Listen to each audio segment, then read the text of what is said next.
Hey everyone, happy Monday, May 4th. May the 4th be with you.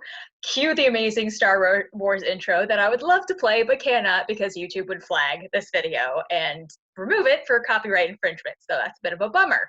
But anyway, as you may have noticed, I'm a little bit more dressed up today. That's because I had my rotation board this morning and figured I'd wear said outfit for this. So thank you for noticing. And yes, the interview went very well. Well enough. Well-ish. All right, let's get cracking. So as of 11:30 a.m. today, there are 1,166,643 people globally who have recovered from COVID-19. Here are your 5 good things for today. First up, Daytonians rejoice. As Medea would say, hallelujah. After 47 days and 47 nights, Bill's Donuts has finally reopened. The line to get in wrapped around the building and down the street, with customers triumphantly carrying out their orders to the applause of others waiting on the streets. The crowd attempted, sort of, to physically distance themselves, and the owners requested everyone entering the store wear a mask. For those of you non-locals, Bill's is not just a local favorite, it's won national recognition. In 2017, People magazine included Bill's among the top 12 donut shops in the US. Business Insider also named Bill's as one of the 15 best donut shops in the United States. Next up, you have now entered the Ministry of Silly Walks. You have now entered the Silly Zone. San Luis Obispo, California resident Maureen Salmon's family is having a little fun with passers-by. They posted a sign out front designating a stretch of sidewalk as a silly walking zone. Salmon's sign is successfully soliciting silly saunters and struts from sidewalking San Luis Obispoans. A security camera captures the silliness, and the video is shared on social media.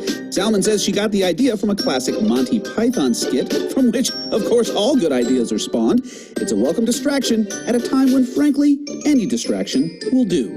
Not silly enough for you? Take a listen to this. Track her down. Here's Louis to the inside. He'll back away. Oh, Millie gets in the way. They make contact. With the coronavirus pandemic shuttering virtually all sporting events, many professional sportscasters have taken to narrating everyday life, and it's pretty great. She's got the pan. It's out of here! Asparagus and potatoes! Asparagus and potatoes! And it's gone, and Mabel takes it. No mercy from the younger dog. I mean, a lot of us are working from home, but this is ridiculous. Dash light turns to red. We wait for the beats. There they are now then. JD Sportsman. He's got a decent start. Leggings on the outside. Oh, JD Sportsman's been distracted. Take a look at this. I'm Jeremy Roth. Oh, she... And check out these kind acts. This story was brought to my attention by Aaron Marshall of Atlanta, Georgia. Kent Chambers has taught math at Bob Jones High School in Madison, Alabama since 1986. He and his wife decided to use their stimulus check money to help Kent students.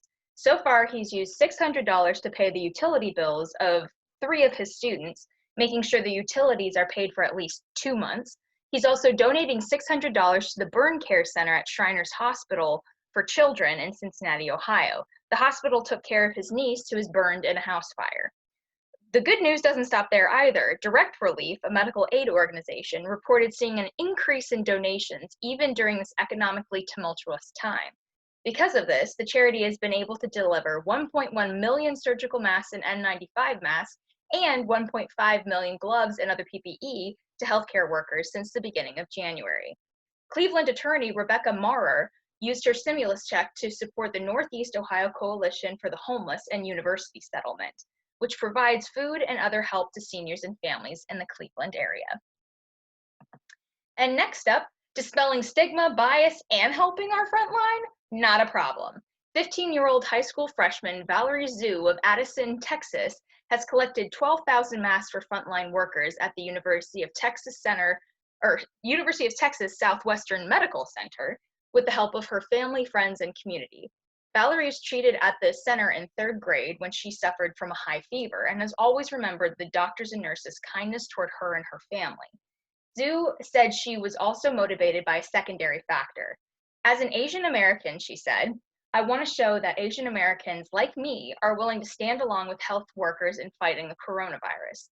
There's been a lot of stigma, biases against Asian Americans recently who are often targeted by xenophobic attacks, and I just wanted to show Asian Americans are willing to help, and we should use unity to fight this virus.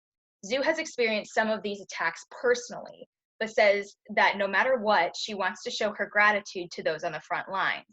Valerie said, hearing the frontline workers' stories, hearing their words definitely made me feel like it was worth it. And last but not least, the great realization. This story was brought to my attention by Sigrid Jorgensen of London, England. It's just simply called The Great Realization. Tell me the one about the virus again, then I'll go to bed. But my boy, you're growing weary, sleepy thoughts about your head. Please, that one's my favourite. I promise just once more. Okay, snuggle down, my boy, though I know you know full well. The story starts before then, in a world I once would dwell. It was a world of waste and wonder, poverty and plenty, back before we understood why hindsight's 2020. You see, the people came up with companies to trade across all lands, but they swelled and got much bigger than we ever could have planned. We'd always had our wants, but now it got so quick. You could have anything you dreamed of in a day, and with a click. We noticed families had stopped talking. That's not to say they never spoke, but the meaning must have melted, and the work-life balance broke. And the children's eyes grew squarer, and every toddler had a phone. They filtered out the imperfections, but amidst the noise, they felt alone. And every day the skies grew thicker, till you couldn't see the stars. So we flew in planes to find them, while down below, we filled our cars. We'd drive around all day in circles. We'd forgotten how to run. We swapped the grass for tarmac, shrunk the parks till there were none. We filled the sea with plastic, because our waste was never capped, until each day when you went fishing, you'd pull them out, already wrapped. And while we drank and smoked and gambled, our leaders taught us why. It's best to not upset the lobbies. More convenient to die. But then in 2020, a new virus came our way. The governments reacted and told us all to hide away. But while we all were hidden, amidst the fear and all the while, the people dusted off their instincts. They remembered how to smile. They started clapping to say thank you and calling up their mums. And while the car keys gathered dust, they would look forward to their runs. And with the skies less full of voyagers, the earth began to breathe, and the beaches bore new wildlife that scuttled off into the seas. Some people started dancing, some were singing, some were baking.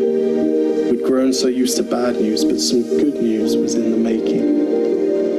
And so when we found the cure, and were allowed to go outside, we all preferred the world we found to the one we'd left behind. Old habits became extinct, and they made way for the new. And every simple act of kindness was now given its due. But why did it take a virus to bring the people back together? Well, sometimes you've got to get sick, my boy, before you start feeling better.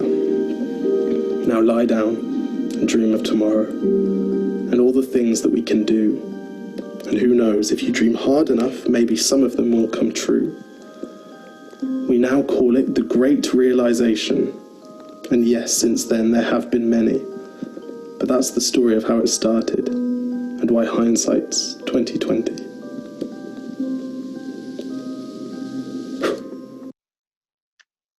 And there you have it. Those are your 5 good things for today, Monday, May 4th. I hope you guys have a good rest of your day, and I'll see you on Wednesday, May 6th for another 5 good things. Until then, remember, be kind to yourselves, be kind to others, and hang in there, because we're in this together for good. I'll see you guys on Wednesday for another 5 good things.